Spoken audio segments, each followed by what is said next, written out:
ఇటువంటి నాటకాలు చేయకూడదు నాయకులు.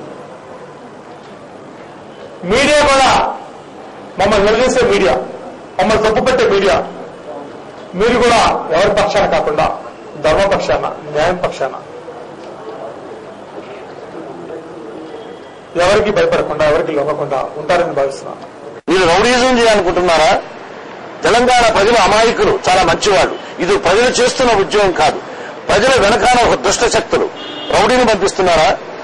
రౌడీని పంపించేది కంటే అంతా ఇది హైదరాబాద్ శ్మశాన వాటిక అవుతుంది. జాగ్రత్త. మీకెంత బలం ఉందో అంతకంటే పదింతల బలం ఉంది. మీరెంత రెచ్చగొడుతున్నారో ప్రజల్ని, అంతకంటే మేము రెచ్చగొట్టగలం, కానీ ప్రజలు రెచ్చగొట్టడం లేదు. చిటికలో బార్డర్లో రాయలసీమ ఉంది. నేను రాయలసీమలో పుట్టిన వాడిని. రాయలసీమ గుడ్డు కారం తిన్నవాడిని. నేను భయపడాల్సిన అవసరం లేదు. కబుర్లు చెప్పడం, చేసి చూపించేవాడిని. ధైర్యశాలిని. ఇక్కడికి రమ్మని పిలిచింది మీరు కాదు. మీరు మీ బాబు సొత్తా? ఎవడబ్బ సొత్తు? హైదరాబాద్. ఇది హైదరాబాద్ నవాబుల సొత్తు. ఇది మీరు గుత్తాదారులు, మీరేమో మీ సొంత మేనమావది, మీ బంధువుందా? అల్లాకే ఆశీర్వాద్. వాళ్ళ లాంటిది. అందరూ ముస్లింలకు ల్యాండ్ ఇచ్చేద్దాం. 32% ఉన్నారు హైదరాబాద్ లో. మీరు ఎంతమంది ఉన్నారు ఇక్కడ? హైదరాబాద్ ని మేనమామలు గారు, మా మేనమామలు గారు, మీ మేనమామలు నాకు అర్థంగా. ఈరోజు ఆయన మీరైనా సరే, తూర్పును ఉదయించే సూర్యుడు పడమట ఉదయించినా సరే, భూకంపం వచ్చినా సరే, భూమి బద్దలైనా సరే, ఎట్టి పరిస్థితులలో మనం పట్టు విడవకూడదు. ఈ రోజు తెలంగాణ రాష్ట్ర ఏర్పాటు అంతిమ దిశలో ఉన్నది. దీన్ని అడ్డుకోవడానికి ఎవరు వచ్చినా కూడా ఈ రోజు పార్టీ ప్రతినిధులు, పార్టీలకు అతీతంగా ప్రజాప్రతినిధులందరం కూడా రాజీనామాలే కాదు కదా, ప్రాణాలు అర్పిస్తానికి కూడా తయారుగా ఉన్నాం. 4 కోట్ల ప్రజలు కూడా తయారు ఉన్నారు. వాళ్ళందరి పిలుపు ఇప్పుడు కేంద్ర ప్రభుత్వానికి విన్నవిస్తున్నాం. ఏంటంటే రాజకీయ అక్కడున్న నాయకుల ఒత్తిడికి లొంగి ఆ ప్రజల ఆకాంక్షను మీరు గుర్తిస్తే నిర్ణయం తీసుకున్నారో దాన్ని మార్చకూడదని విన్నవిస్తున్నాం. ఎలాంటి మార్పు ఉండకూడదని కూడా ఆశిస్తున్నాం. మార్పు ఉంటే మాత్రం ఇన్ని రోజులు ఎప్పుడు చూడని పోరాటం తెలంగాణ రాష్ట్ర కొరకు చూడబోతున్నారు. చర్చలో పాల్గొనడానికి ఢిల్లీ నుంచి ఏఐసీసీ కార్యదర్శి శ్రీ పొంగులేటి సుధాకర్ రెడ్డి గారు కూడా మనకి లైవ్ లో అందుబాటులోకి వచ్చారు. ప్రత్యక్ష ప్రసారం ద్వారా మనతోటి చర్చలో పాల్గొంటారు. సుధాకర్ రెడ్డి గారు స్వాగతం. దాడి వీరభద్రరావు గారు మీతో ప్రారంభిస్తాను. వీరభద్రరావు గారు, మీరు ఇవాళ పొద్దున్న నుంచి వివిధ నాయకులు చేసినటువంటి ప్రకటనలు, వారు మాట్లాడినటువంటి మాటలు, విసురుకున్నటువంటి సవాళ్లు, ప్రతి సవాళ్లు, చేసినటువంటి ఆరోపణలు, ప్రత్యారోపణలు, ఇవన్నీ చూశారు కదా. ఏం జరుగుతోంది రాష్ట్రంలో? రాష్ట్రంలో ఉన్నటువంటి రాజకీయ సంక్షోభ స్వరూపాన్ని మీరు ఎలా చూస్తున్నారు? రాష్ట్రంలో వివిధ నాయకులు చేస్తున్నటువంటి మాటలు వింటుంటే చాలా అనారోగ్యకరమైనటువంటి వాతావరణం పెరిగిపోతుందండి. ఇవి ద్వేషాల కింద ఒక ప్రాంతం వారిని మరొక ప్రాంతం వాళ్ళు ద్వేషంతో చూసేటువంటి విధానం ఈవేళ ఎక్కువైపోయేటువంటి పరిస్థితి వస్తుంది. ఈ ఉద్యమాన్ని ఆసరాగా తీసుకుని రీజనల్ గా ఒకరిని చూసి మరొకరు ద్వేషాలు, ఎనిమిటీస్, విరోధం కూడా పెంచుకునేటువంటి స్థాయిలోకి నాయకులు తీసుకురావడం పట్ల చాలా బాధాకరంగా ఉంది. వాళ్ళు ఇక్కడికి రావాలి, మేము అక్కడికి వెళ్ళాలి, ఎక్కడికక్కడే గోడ కట్టుకుని కూర్చోలేము. వెళ్లాల్సిన పరిస్థితులు ఉంటాయి. ముందు పాటించాలి అందరూ కూడా. వీరభద్రరావు గారు, ముందు ప్రజల మధ్య, ప్రాంతాల మధ్య ఉన్నటువంటిది కాసేపు నాకు దానికి వద్దాం. ముందు పార్టీలు ఒకరి గురించి ఒకరు పార్టీ గురించి ఏం మాట్లాడుకుంటున్నారు? తెరాస అధ్యక్షులు ఇవాళ చంద్రబాబు నాయుడు గారు, తెలుగుదేశం పార్టీ అధ్యక్షులు ముసుగేసుకు పడుకున్నారా, ఎక్కడ కనపట్లేదు, 8 రోజుల నుంచి ఏమైపోయారు అనేటువంటి మాట ఒక మాట ఉన్నారు. మీ అధిష్టానం ఇవాళ మీ పార్టీ నాయకులు చేసినటువంటి దీక్షలన్నింటినీ విరమించమని ఆదేశాలు ఇచ్చినట్టుగాను, ఎర్రనాడి ప్రతి చోటికి వెళ్లి వారు అందరి దీక్షలు విరమింపు చేస్తున్నట్టుగాను మనం చూస్తున్న వార్తలు. దీని వెనకాల ఉన్నటువంటి ఉద్దేశం ఏంటి? ఇవాళ కేసీఆర్ గారు 3 రోజుల నుంచి ఆయన అదే పనిగా ఢిల్లీలో ఏదైనా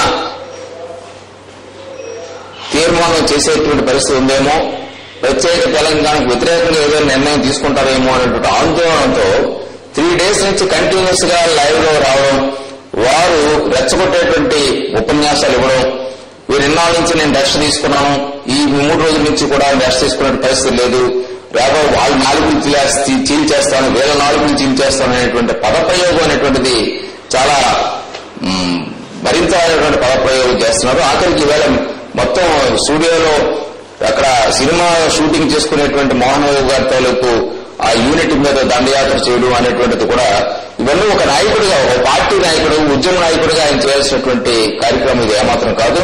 ఇకపోతే చంద్రబాబు నాయుడు గారు ఆయన చంద్రబాబు నాయుడు గారు తీసుకున్నటువంటి నిర్ణయం ఇవాళ గతంలో తీసుకున్న నిర్ణయాన్ని ఎవరు కూడా ఇవాళ అవుననేటువంటి పరిస్థితులు లేదు. తెలంగాణ వాళ్ళు తెలంగాణ కావాలని కోరుకుంటున్నారు. అలానే ఆంధ్ర వాళ్ళు ఆంధ్ర, రాయలసీమ వాళ్ళంతా కూడా సమైక్యాంధ్ర కావాలని కోరుకునేటువంటి పరిస్థితులు వీళ్ళు ఉన్నారు. ఇటువంటి పరిస్థితుల్లో వారు ఈ ఎక్కడికక్కడే నిరాహార దీక్షలు చేసి ప్రాణాలు పోగొట్టుకునేటువంటి పరిస్థితుల్లో రావడం అనేటువంటి దురదృష్టకరమైనటువంటి విషయం. అంటే ఇందులో చంద్రబాబు నాయుడు గారు నిరాహార దీక్షలు చేయండి కానీ మానండి అనేటువంటి పరిస్థితి. మొన్నైతే దేవినేని ఉమ్మా వీళ్ళంతా కూడా ప్రాణం పోగొట్టుకునేటువంటి పరిస్థితిలో ఉన్నారనేటువంటి అభిప్రాయంతోనే చంద్రబాబు నాయుడు గారు ఒక పిలుపు కూడా ఇవ్వడం జరిగింది. ఎందుకు ఇలా ప్రాణాలు పోగొట్టుకుంటారు, ప్రజాస్వామికంగా మీరు ఏదైనా మాట్లాడండి అని చెప్పి కూడా ఒక మాట చెప్పడం జరిగింది.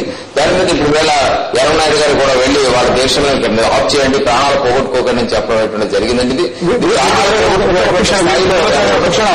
ఒక క్షణం ఆగండి రాంబాబు గారు, ఏం జరుగుతుంది? లగడపాటి వారు ఇవాళ ఆసుపత్రి నుంచి సరాసరి తిన్నగా ప్రెస్ క్లబ్కి వెళ్ళి, హైదరాబాద్ ప్రెస్ క్లబ్కి వెళ్ళి నేను ఇక్కడికి రావడానికి కారణం, న్యూస్లో రావడానికి కారణం నన్ను ఎవరు కాదంటారు, కాదన్నటువంటి అర్హత ఎవరికి ఉంది, నేను వచ్చి తీరుతాను, నేను రాగలను నిరూపించుకోవడానికి చేశానని చెప్తున్నారు. మీరన్నట్టుగా చాలా కీలకమైన పరిణామాలు జరిగాయి. రాజగోపాల్ గారు మొన్న కొద్దిగా పొరపాటు చేశారనే భావన కలిగిన వాళ్ళకు కూడా ఇవాళ ఆయన ప్రెస్ వివరణ ఇచ్చిన తర్వాత చాలా జెన్యూన్ గా అనిపించిందండి. ఆయన చాలా విషయాలు చెప్పడం జరిగింది. అసలు నిరాహార దీక్ష అనే దానికి సరైనటువంటి నిర్వచనాన్ని ఒకసారి గుర్తు చేశారు. అందరికీ తెలుసు, కానీ గుర్తు చేశారు. ఆయన నిరాహార దీక్ష ఇవాళ ఆయన చేసినటువంటి నిరాహార దీక్ష ఏంటో చెప్పారు, కానీ తెరాస అధ్యక్షులు చేసినటువంటి నిరాహార దీక్షను అవహేళన కూడా చేశారు. అసలు నిజంగా అవహేళన కాదండి. ఆయన చేసిన నిరాహార దీక్ష కానే కాదు. ఎవరు చేసింది? టీఆర్ఎస్ అధినేత చేసిన నిరాహార దీక్ష కానే కాదనేది అందరికీ తెలుసు. కానీ దాని వెనుక ఒక వాదం దాగి ఉన్నది కాబట్టి ఆయన మీరైనా అంటే ఆయన వాదాన్నే తప్పు పట్టారనేటువంటి ఫీలింగ్ కలగడం వల్ల ఎవరు మాట్లాడకపోవచ్చు తప్ప ఆయన చేసిన నిరాహార దీక్ష ఎలా అవుతుందండి? నెక్స్ట్ ఇమీడియట్ గా ఈ జాయింట్ టు ది హాస్పిటల్, తర్వాత విటమిన్స్ ఇచ్చారు. నిరాహార దీక్ష అనేదానికి అర్థమే లేదు. అయినప్పటికీ ఆయన వెనుక ఒక బలమైన వాదన, ప్రజలు కొంతమంది సపోర్ట్ చేసే వాదన ఉన్నది కాబట్టి రాంబాబు ఎలాగోలా హైదరాబాద్ వచ్చి హైదరాబాద్ లో నేను రాగలిగాను, నాకు ఆ హక్కు ఉంది నిరూపించడానికి వచ్చాడంటున్నారు. నిరూపించుకోవాల్సినటువంటి పరిస్థితి ఒక ప్రజాప్రతినిధి, ఒక లోక్సభ సభ్యుడు, కాంగ్రెస్ వరిష్ఠ నాయకుడు, రెండోసారి ఎన్నికైనటువంటి వారు నిరూపించుకోవాల్సిన పరిస్థితి ఇవాళ హైదరాబాద్ లో ఉందా? ఉందని కాదండి. ఇవాళ ఆ రకమైన వాతావరణం ఉందా? కరెక్ట్ గా ఉందండి. ఎందుకంటే జన సామాన్యానికి లేదు, రాజగోపాల్కి ఉంది. రాజగోపాల్ ఒక ఉద్యమకారుడు, సమైక్యాంధ్ర కోరుకుంటున్నటువంటి ఉద్యమకారుడు. అతను ఇక్కడికి వస్తే గందరగోళాలు జరుగుతాయని చెప్పేసి టీఆర్ఎస్ అధినేత కానివ్వండి, లేకపోతే కడవ వాళ్ళు కానీ, తెలంగాణ వాదులు కానీ మాట్లాడుతున్నటువంటి సందర్భంలో అతను ఉద్యమ లక్ష్యాన్ని దృష్టిలో పెట్టుకుని ఆయన తప్పు చేసినప్పుడు ఒక విధంగా తప్పించుకుని పారిపోయి రావడం తప్పే. అయినా కూడా ఉద్యమ లక్ష్యం కన్నా కూడా అది చాలా చిన్న తప్పు. కాబట్టి ఆయన ఇక్కడ రావడం, నిరూపించుకోవడం, 24 గంటలు ఉండటం, తర్వాత వివరంగా తన నిరాహార దీక్ష 18వ తారీఖున విరమించడం జరిగిందని చెప్పడం అనే దాని వెనుక చాలా నిగూఢమైన అర్థం చాలా స్పష్టంగా ఉన్నది. ఆయన చేసిన దానిలో నేను తప్పని నాకు ఎక్కడ అనిపించదు. ప్రెస్ మీట్ చూడకముందు కొద్దిగా డౌట్ పడ్డాను, కానీ ప్రెస్ మీట్ చేసిన తర్వాత మొత్తం వివరంగా ఆయన చేసిన ప్రతి కార్యక్రమానికి చాలా సంక్లిష్టంగా వివరంగా ఇవ్వడం జరిగింది. కాబట్టి దాని తప్పు నాకు ఎక్కడ అనిపించలేదు. సుధాకర్ రెడ్డి గారు, ఇవాళ ఉదయం నుంచి జరుగుతున్న రాష్ట్రంలో జరుగుతున్న పరిణామాలు, మీరు ఢిల్లీలో ఉన్నారు. ఇప్పుడు ఢిల్లీలో ఉన్నటువంటి కాంగ్రెస్ అధిష్టాన వర్గంతో, ముఖ్య నాయకులతో మీరు సంప్రదింపుల్లో ఉన్నారు. అక్కడ ఏం జరుగుతోంది? అక్కడి నుంచి రాష్ట్రంలో జరుగుతున్నటువంటి పరిణామాలు ఏ రకంగా కనపడుతున్నాయి? ఇటువైపు దారి తీసే అవకాశాలు కనపడుతున్నాయి. నమస్కారం ప్రభాకర్ గారు. ఇప్పుడు విన్నాను, ఇప్పుడు రాంబాబు గారిని మీరు అడిగిన వర్షను, వీరభద్రరావు గారు చెప్పింది. అందరం కూడా ఈ సమయంలో ఇది చాలా సున్నితమైనటువంటి అంశాన్ని డీల్ చేసే సమయం ఇది. దయచేసి అందరూ కూడా అన్ని పార్టీస్ కి మేము అప్పీల్ చేసేది, కేంద్రం ఒక సమగ్రమైనటువంటి విధానంతో ముందుకు రావాలి.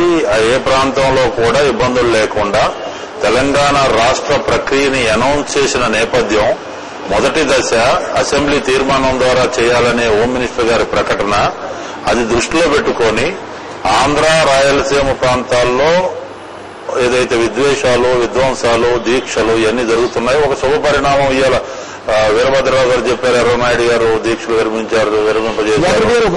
సుధాకర్ రెడ్డి గారు ఒక్క ప్రశ్న అడగాలి మిమ్మల్ని.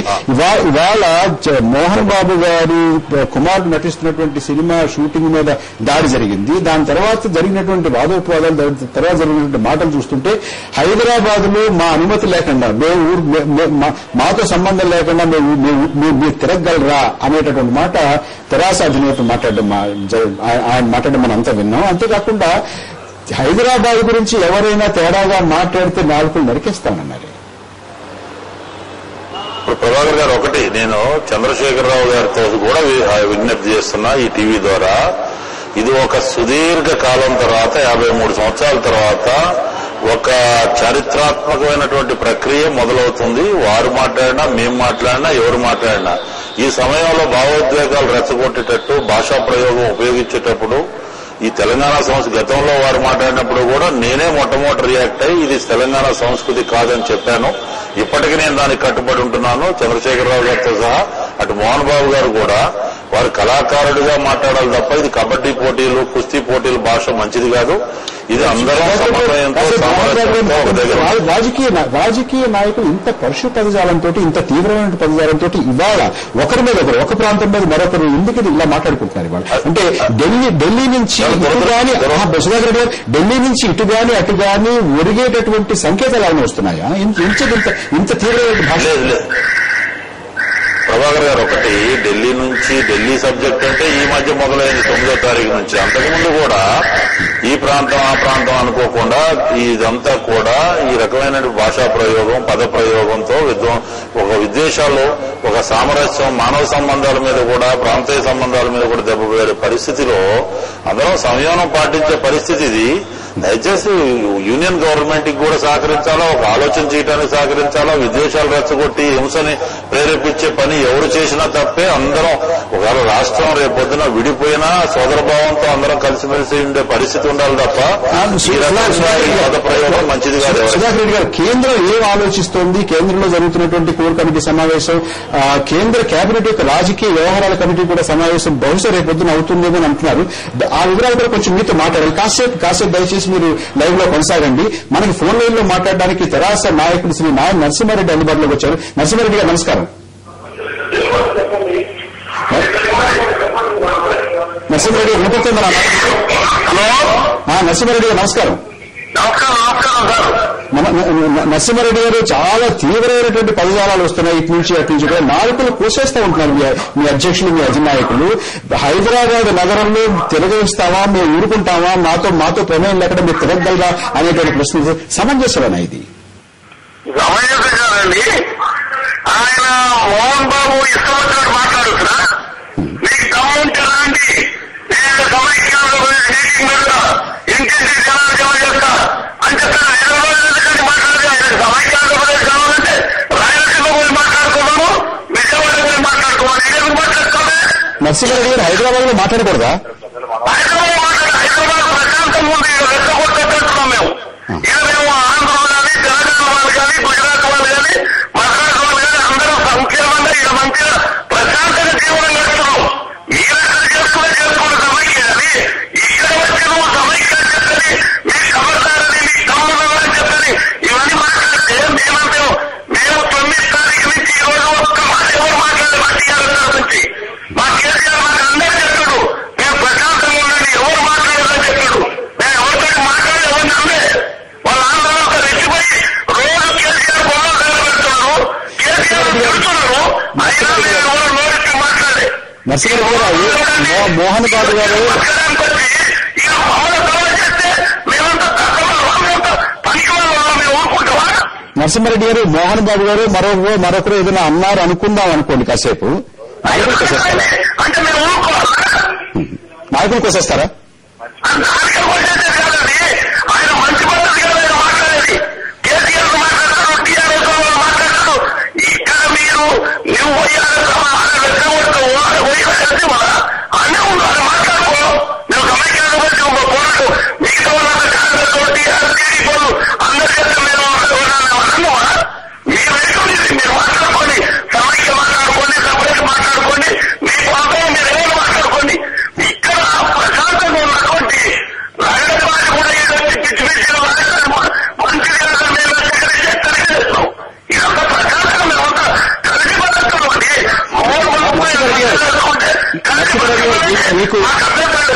నరసింహారెడ్డి గారు మీకు మంచి నువ్వు రాజకీయ సినిమా ఫీల్డ్లోనే రాజకీయాలు ఎందుకండి మీకు?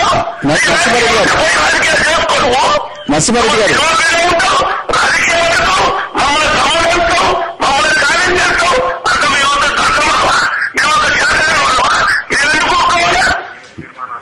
నరసింహారెడ్డి గారు మీ ఆప్త మిత్రుడు అంబటి రాంబాబు గారు ఉన్నారు ఇక్కడ, ఒకసారి మీతో ఏదో మాట్లాడతారట. నరసింహారెడ్డి గారు, ఇప్పుడు షూటింగ్ జరుగుతుంది అనుకోండి, దాన్ని ఆపోవాల్సిన అవసరం ఏంటి సార్?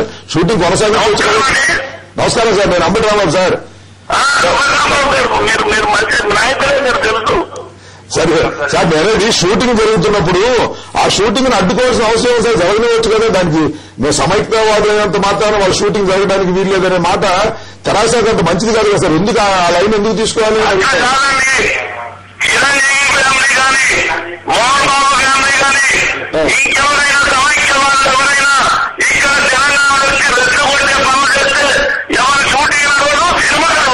కాదు కాదు నరసింహారెడ్డి గారు, ఇంకా సార్ 10 మంది వాళ్ళు అంటారా? ఎవరెవరు 10 మంది వాళ్ళు కాదు.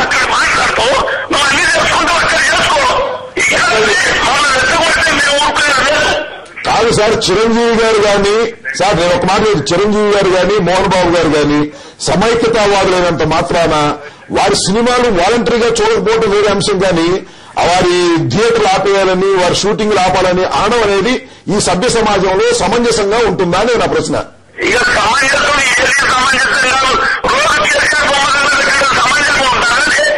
సార్